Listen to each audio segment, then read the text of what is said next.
നമ്മുടെ ഭാര്യമാർ അല്ലാഹു തആല നമ്മുടെ ശരീരത്തിന് പൂർണ്ണമായ നിലയിൽ അവരുമായി ശാരീരിക ബന്ധം സ്ഥാപിക്കുന്നതിന് വേണ്ടി അല്ലാഹു അനുവദിച്ചു തന്ന ഹലാലായ ഭാര്യമാർ, ആ ഹലാലായ ഭാര്യമാർ അവർ രണ്ടുപേരും നോമ്പ് പിടിച്ചുകൊള്ളട്ടെ. ചെറുപ്പക്കാരനും ചെറുപ്പക്കാരിയുമായ ഭാര്യ ഭർത്താക്കന്മാർ, ദമ്പതിമാർ അവർ ഒറ്റയ്ക്കൊരു വീട്ടിൽ താമസിക്കുകയാണ്. റമളാനിന്റെ നോമ്പ് പിടിച്ചുകൊണ്ട് അവർ പകലിന്റെ സമയത്ത് ഒറ്റയ്ക്കൊരു മുറിയിൽ ഉറങ്ങുകയാണ്.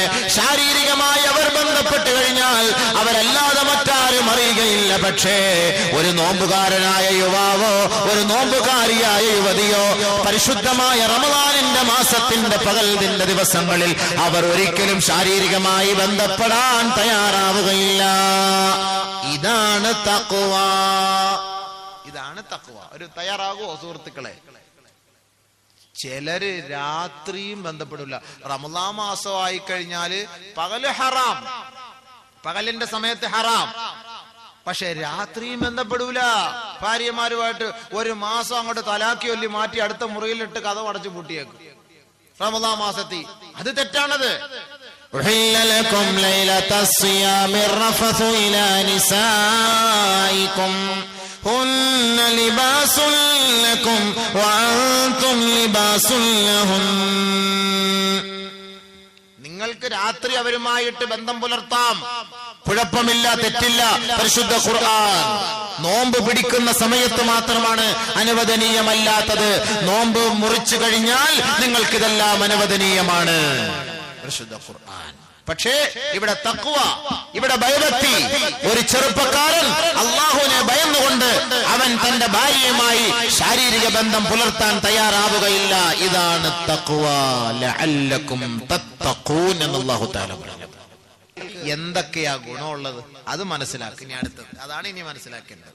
അപ്പോഴറിയാം അല്ലാഹ് എന്തിനായി തഖ്വ ഉള്ളവരാകാൻ പറഞ്ഞത് എന്ന്. അതുകൂടെ മനസ്സിലാക്കുമ്പോ എന്താണ് നോമ്പ്, നോമ്പിന്റെ പവിത്രത, സവിശേഷത എന്താണെന്ന് മനസ്സിലാക്കാൻ പറ്റും. എല്ലാവരും ശ്രദ്ധിച്ചു. ഉള്ളവരായാലുള്ള ഗുണം, ഒന്നാമത്തെ ഗുണം നിങ്ങൾ നോമ്പ് പിടിച്ച് തഖ്വ ഉള്ളവരായാൽ നിങ്ങൾക്ക് ഒരു ഗുണവും അല്ലാഹുവിന്റെ അടുക്കലില്ല എന്ന് ആരും കരുതരുതേ. തഖ്വയുള്ള മുത്തഖീങ്ങൾക്ക് മാത്രമേ അല്ലാഹു സുബ്ഹാനഹു വ തആല നിറഞ്ഞ ഓഫറുകൾ നൽകുകയുള്ളൂ. ഒന്നാമത്തെ ഓഫർ, തഖ്വയുള്ള മുഅ്മിനെ, മുത്തഖിയായ മനുഷ്യ, നോമ്പുകാരനായ മുത്തഖിയെ, അല്ലാഹു നിനക്ക് നൽകുന്ന ഒന്നാമത്തെ ഓഫർ, മുത്തഖീങ്ങൾക്ക് വേണ്ടി അല്ലാഹു നൽകുന്നത് ഒന്ന്, അന്നജാതു മിനശ്ശദാഇദ്. എല്ലാ പ്രതിസന്ധി ഘട്ടങ്ങളിലും അല്ലാഹുവിന്റെ രക്ഷ അവർക്കുണ്ടാകും. ആർക്ക്? മുത്തഖീങ്ങൾക്ക്. ഞാൻ ചോദിക്കുക ഇടയ്ക്കിടയ്ക്ക്, അപ്പൊ നിങ്ങൾ പറയണം മുത്തഖീങ്ങൾ. ഏത് മുത്തഖീങ്ങൾ? ലഅല്ലക്കും തത്തഖൂൻ. അല്ലാഹു തആല പറഞ്ഞു നോമ്പ് പിടിച്ചാൽ നിങ്ങൾ തഖ്വ ഉള്ളവരായേക്കാം എന്ന് പറഞ്ഞ മുത്തഖീങ്ങൾക്ക് അല്ലാഹു നൽകുന്ന വാഗ്ദാനമാണ്. ഓഫർ. ഓണകാലത്ത് ഓഫർ കാണും, ബക്രീദിന് ഓഫർ കാണും, ചെറിയ പെരുന്നാളിന് ഓഫർ കാണും. ഒരുപാട് ഓഫർ. 40 രൂപയ്ക്ക് ചെയ്താൽ 80 രൂപയ്ക്ക് സംസാരിക്കുക, 80 രൂപയ്ക്ക് ചെയ്താൽ 20 രൂപയ്ക്ക് സംസാരിക്കുക എന്നൊക്കെ പറഞ്ഞ് ഓഫർ വരുമല്ലോ. തല തിരിഞ്ഞൊക്കെ വരും. അതിലൊന്നും വശംവദരായി പോകണ്ട. നിങ്ങളൊന്ന് ചെയ്ത് നോക്ക്, 2 ദിവസം കഴിഞ്ഞ് നോക്കി ഒരു പൈസയും കാണൂല. ഇങ്ങനെയൊക്കെ ഓഫറുകൾ കാണും. ഇതൊക്കെ കള്ള ഓഫർ. ഒറിജിനൽ ഓഫർ ദാ അല്ലാഹു ചെയ്യുന്നു. മുത്തഖീങ്ങളായി മാറിയാൽ, തഖ്വ ഉള്ളവരായി മാറിയാൽ അല്ലാഹു നൽകുന്ന ഒന്നാമത്തെ ഓഫർ, അന്നജാതു മിനശ്ശദാഇദ്. എല്ലാ പ്രശ്നങ്ങളിൽ നിന്നും, എല്ലാ പ്രതിസന്ധികളിൽ നിന്നും അല്ലാഹുവിന്റെ സഹായം, അവന്റെ രക്ഷയുണ്ടാകും. ഇത് മുത്തഖീങ്ങൾക്ക് മാത്രമുള്ള ഓഫറാണ് കേട്ടോ. ലഅല്ലക്കും തത്തഖൂൻ എന്ന് അല്ലാഹു വെറുതെ അല്ല പറഞ്ഞതെന്ന് ഇപ്പൊ ഓർത്തോളി. ഇവിടെ അല്ലാഹു ഒരു വാഗ്ദാനം ആദ്യം ചെയ്തിട്ടില്ല. നീ തഖ്വ ഉള്ളവനായി മാറ്, എന്നിട്ട് ഞാൻ പിന്നെ എന്താ വേണ്ടെന്ന് വെച്ചാൽ തരാം. അങ്ങനെ തഖ്വ ഉള്ളവനായാൽ ഒന്നാമത്തെ ഓഫർ, എല്ലാ പ്രശ്നത്തിനും പരിഹാരം. ആരാണ് നിന്നെ സ്യൂട്ട് ചെയ്യാൻ വന്നാല് ഞാൻ ആ കാര്യം ഏറ്റെടുത്തു കൊള്ളാം. പരിശുദ്ധ ഖുർആൻ, തംസസ്കും ഹസനതുൻ തസൂഹും وَإِن تُصِبْكُمْ سَيِّئَةٌ يَفْرَحُوا بِهَا وَإِن تَصْبِرُوا وَتَتَّقُوا لَا يَضُرُّكُمْ كَيْدُهُمْ شَيْئًا إِنَّ اللَّهَ بِمَا يَعْمَلُونَ مُحِيطٌ. അല്ലാഹുവിന്റെ അടിമകൾ ഈ ലോകത്ത് മുഴുവനുമുള്ള ദാസന്മാരും ദാസിമാരും അള്ളാഹുവിന്റെ അടിമകളാണ്, മനുഷ്യര് മുഴുവനും. പക്ഷേ പടച്ച തമ്പുരാന്റെ അസ്തിത്വത്തിൽ അംഗീകരിച്ചവർ അത് കുറച്ചു വിഭാഗം മാത്രമേയുള്ളൂ. അവന്റെ ഏകത്വത്തിൽ അംഗീകരിച്ചവർ, അവനാണ് ആരാധ്യനെന്ന് വിശ്വസിക്കുന്നവർ, അവനാണ് ഏകനെന്ന് വിശ്വസിക്കുന്നവർ, അവനാണ് എല്ലാം നടത്തുന്നവൻ എന്ന് വിശ്വസിക്കുന്നവർ, അത് വളരെ കുറഞ്ഞ പേര് മാത്രമാണ്. പക്ഷേ ആ മുസ്ലിം സമുദായത്തിന്റെ എതിരാളികൾക്ക്, മുസ്ലിമീങ്ങൾക്ക് വല്ല ന്യൂനതകളും വന്നാൽ എതിരാളികൾ അത് കണ്ടുകൊണ്ട് സന്തോഷിക്കുമെന്ന് ഖുർആൻ. നബിയും സഹാബത്തിനും വല്ല ബുദ്ധിമുട്ടുകളും വന്നാൽ മക്ക കുഫാറുകളും മുശ്രിക്കുകളും നോക്കി നിന്ന് ചിരിക്കും. അങ്ങനെ വരട്ടെ, നമുക്ക് ഇപ്പൊ അങ്ങനെ.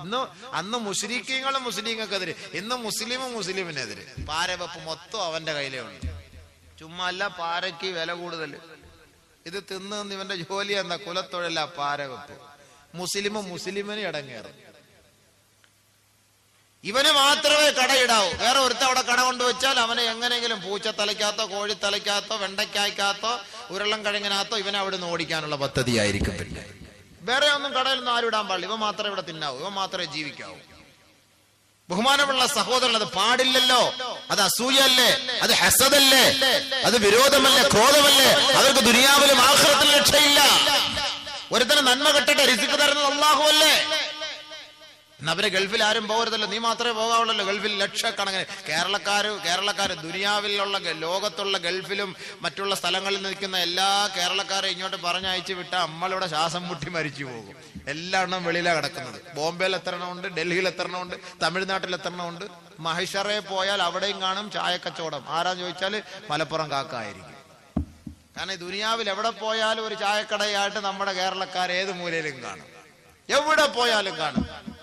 ബഹുമാനമുള്ള സഹോദരങ്ങളെ, നമ്മളപ്പോൾ മനസ്സിലാക്കേണ്ട കാര്യമാണ്, അള്ളാഹുവാണ് നമുക്ക് നിഅമത്തും റിസ്ഖും തരുന്നത്.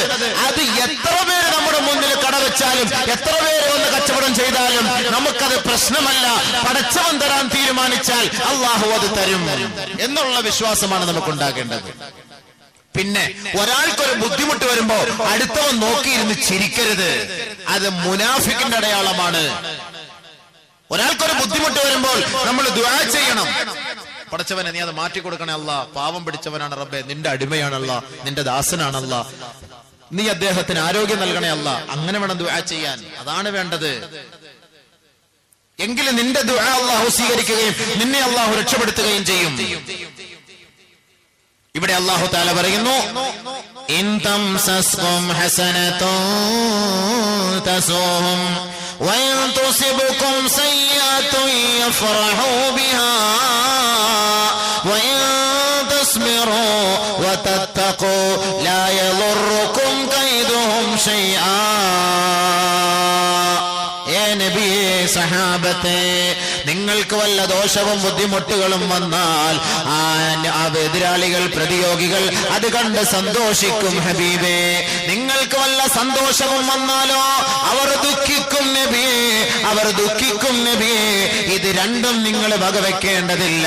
ഈ സന്ദർഭത്തിൽ നിങ്ങളെ ആരെങ്കിലും വേദനിപ്പിച്ചാലോ പീഡിപ്പിച്ചാലോ ഭീഷണിപ്പെടുത്തിയാലോ നിങ്ങളെ ക്ഷമാവലംബിക്കുകയും അല്ലാഹുവിനെ ഭയഭക്തിയോടെ മുറുകെ പിടിക്കുകയും ചെയ്താൽ ലാ യദുർറുകും കൈദുഹും ശൈആ, അവരുടെ കുതന്ത്രങ്ങളൊന്നും നിങ്ങൾക്ക് ഒരു പരിക്കും ഏൽപ്പിക്കുകയില്ല നബിയേ.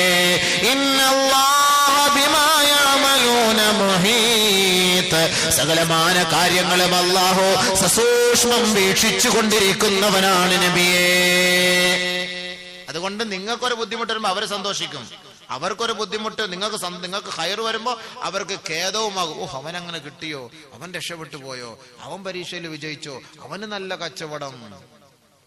അപ്പോ തഖ്വയുള്ളവരാണെങ്കിലോ എന്ത് പ്രശ്നമുണ്ടായാലും നിങ്ങൾ സഹിക്കുവിൻ, ക്ഷമിക്കുവിൻ.